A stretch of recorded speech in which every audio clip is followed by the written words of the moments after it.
la promotion des filles. Nous sommes déjà à Parakou dans le système éducatif béninois devient de plus en plus visible sur le terrain. Les statistiques dénotent des différents efforts consentis par les acteurs éducatifs, sans oublier l'implication des parents à divers niveaux. L'autre raison à ne pas occulter reste sûrement la mesure de gratuité des frais de scolarité. On suit ce constat de notre équipe de Parakou. Reportage Anselme Orisha et Modeste Adanzeto.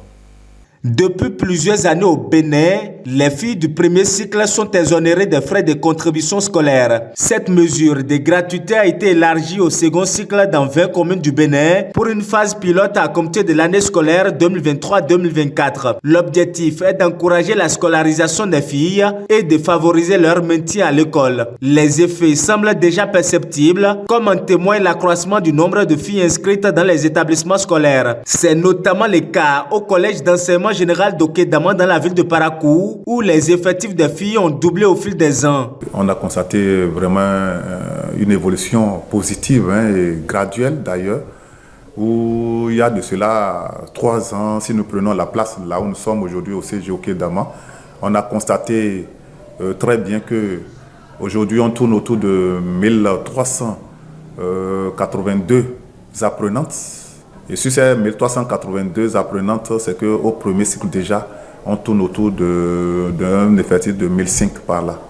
Ça veut dire que depuis 3 ans, en consultant ce qui est dans les archives, on a constaté que l'effectif a pratiquement doublé. Ça veut dire que, qu'on le veuille ou non, la mesure fait son parcours de chemin.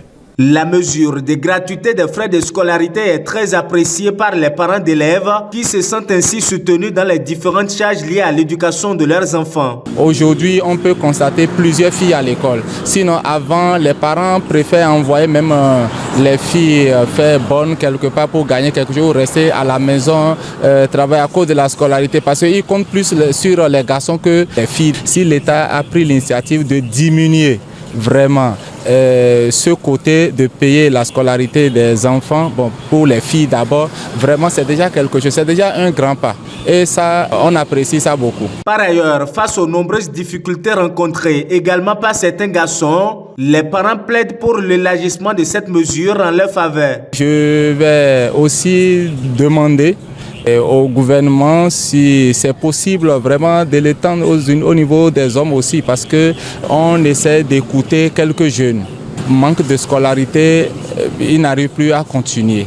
Cependant, les établissements scolaires parviennent-ils à faire face convenablement à leurs charges, sachant que l'augmentation du nombre d'élèves entraîne d'autres dépenses internes? À cette question, le directeur du CG Okédama répond. Le gouvernement fait un grand effort.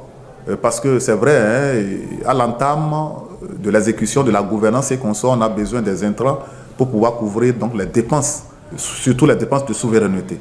Bon, mais quel que soit Alpha, on va garder un peu de patience pour gérer les situations jusqu'à l'arrivée des subventions, qui ne sauraient tarder d'ailleurs. Cette année, par exemple, nous avons déjà eu pratiquement le tiers de la subvention allouée à cette année 2024-2025.